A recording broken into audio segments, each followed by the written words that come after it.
Bonjour, et bien voilà, je vais faire cette vidéo pour mes amis qui m'ont demandé la recette de mon pain sans gluten avec des graines. Allez, on commence.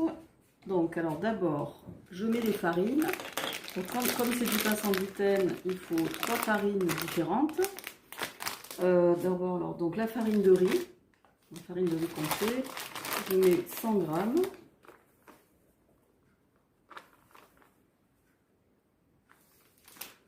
Voilà. Après, de la farine de sarrasin. Alors moi, c'est que des produits bio. Hein.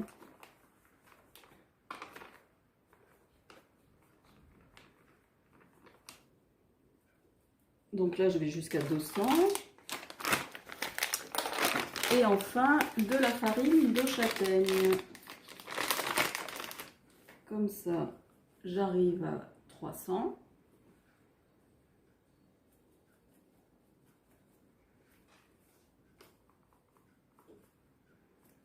Voilà, donc là j'ai mes 300 grammes. C'est bon, de farine. Je mélange un petit peu les 3 farines. Voilà. Ensuite, je mets du sel. Alors le sel, je mets environ 10 grammes. Pas que ce soit trop salé.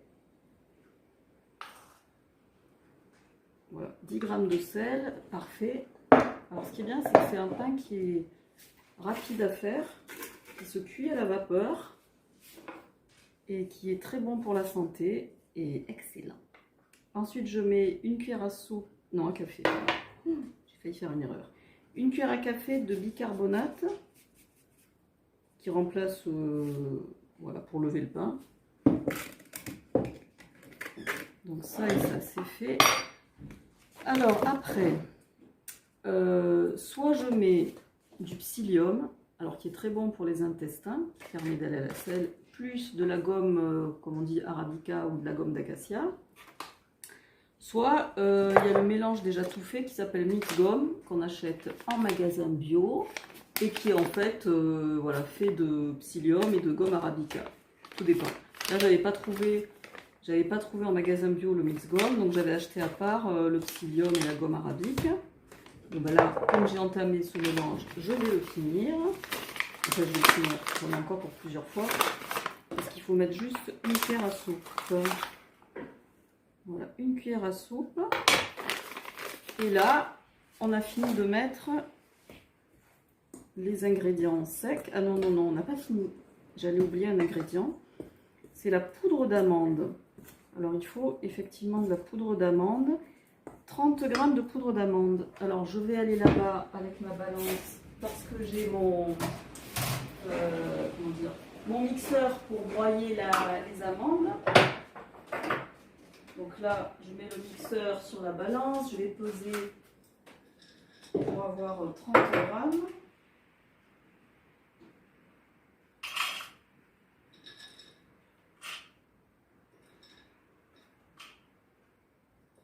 Encore un peu. Voilà, c'est bon. Hop.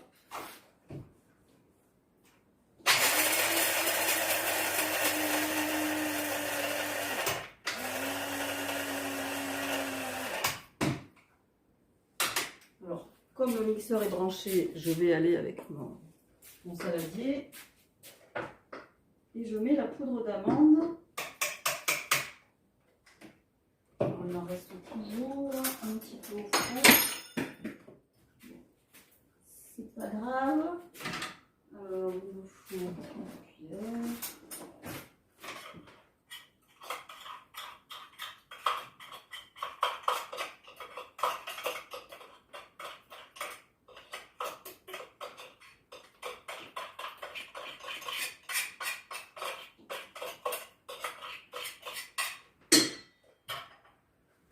Voilà. Donc là, il y a la poudre d'amande avec les farines, le sel, le bicarbonate et le mélange de psyllium et de gomme arabique. Donc là, je laisse ça de côté pour le moment. Je prends mon autre saladier. Alors, j'y mets 2 œufs.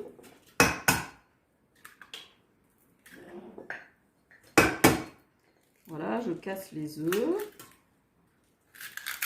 Je rajoute une cuillère à soupe d'huile d'olive.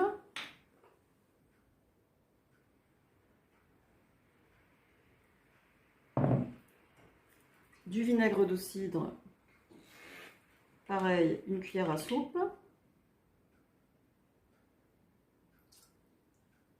Voilà. Je mélange les œufs, l'huile et le vinaigre. Et je rajoute 300 ml d'eau. Donc moi j'utilise de la bonne eau filtrée en fait. C'est H2O Gaïa. Je fais la pub en même temps. C'est un robinet voilà, que j'ai chez moi et qui permet d'avoir une très bonne eau. Et maintenant je mélange le liquide avec les farines et tout le reste. Voilà, ça donne ça en fait. Tout mélanger.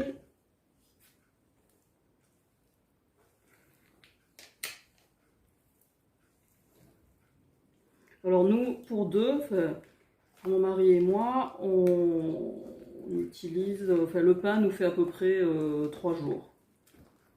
On va compter environ une à deux tranches par jour chacun. Ça nous fait, voilà, 3 jours. Alors ce qui est intéressant, c'est de le cuire à la vapeur. Et moi je trouve qu'il est, voilà, c'est facile à faire. C'est rapide, il suffit d'avoir tous les ingrédients de base et c'est un plaisir de le faire et de, voilà, de manger un pain qui est comme ça très très bon. Et ensuite, alors là on peut rajouter ce qu'on veut, on peut mettre des noix concassées, j'en ai déjà eu fait aussi avec des olives, mais le plus classique que je fais c'est avec les graines, parce que les graines ben, c'est très bon pour la santé. Donc je mets toujours des graines de chia, voilà, j'en mets un petit peu comme ça, hein. Je pèse pas. Donc les graines de chia. Après, je vais rajouter des graines de lin. Donc ça c'est très bon pour le transit. Et des graines de sésame, mais que je mixe. Il faut toujours mixer les graines parce que sinon le corps ne les digère pas, elles se retrouvent dans les selles. Donc je vais mixer les graines de sésame d'abord.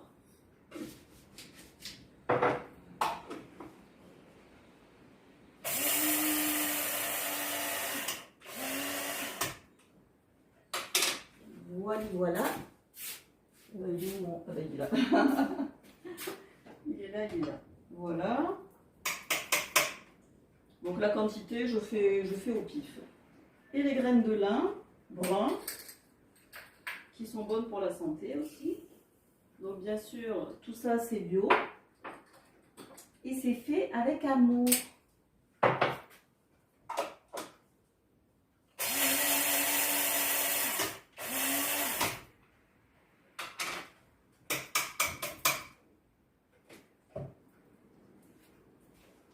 Voilà, donc ça me fait une bonne pâte.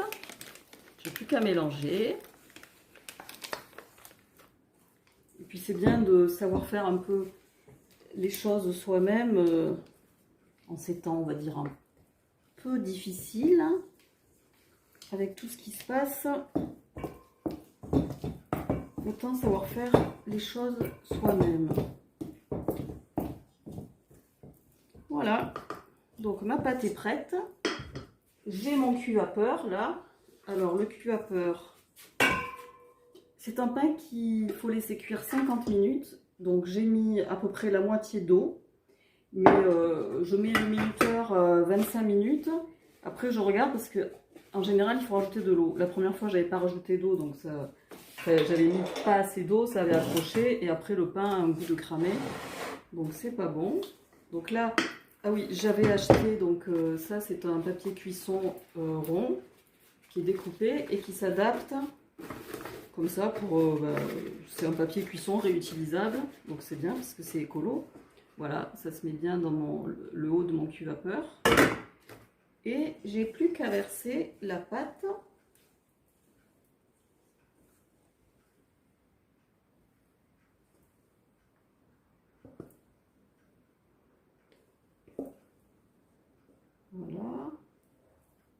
Bon, en fait, je vais m'aider avec la Maryse, c'est bien pratique.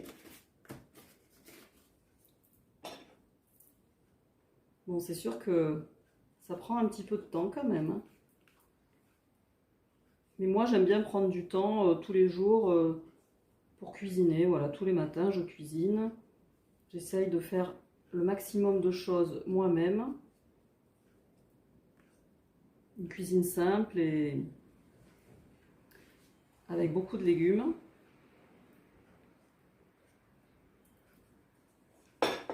Simple et bon. Bon au goût et bon pour la santé. C'est ma devise. Cuisine simple, bonne au goût et bonne pour la santé.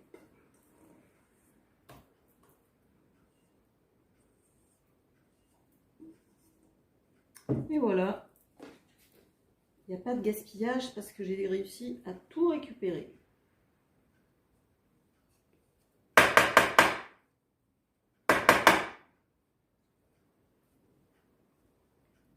Voilà, voilà.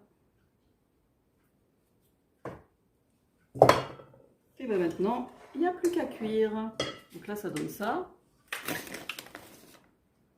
Et après, quand c'est cuit, bah ça monte un peu et ça fait une belle couleur. Ah oui, alors important, une fois que c'est cuit, donc 50 minutes, je lève le couvercle, enfin j'enlève la partie inférieure, je mets la partie supérieure de côté, j'attends un peu.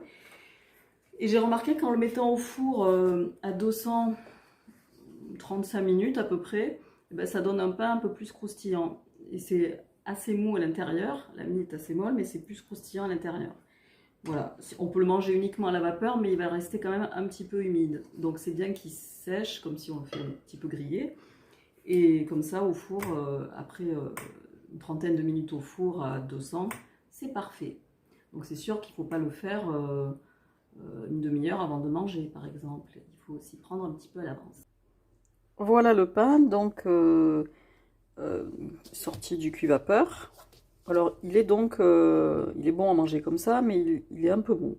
C'est pour ça que moi après je le mets, je le laisse un quart d'heure, une demi-heure comme ça, à l'air libre, et après je le mets au four à 200, à peu près une trentaine de minutes.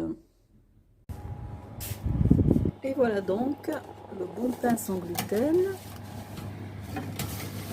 qui a fini de cuire au four, qui est tout beau.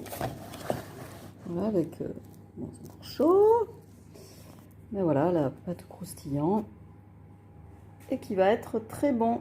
Régalez-vous bien.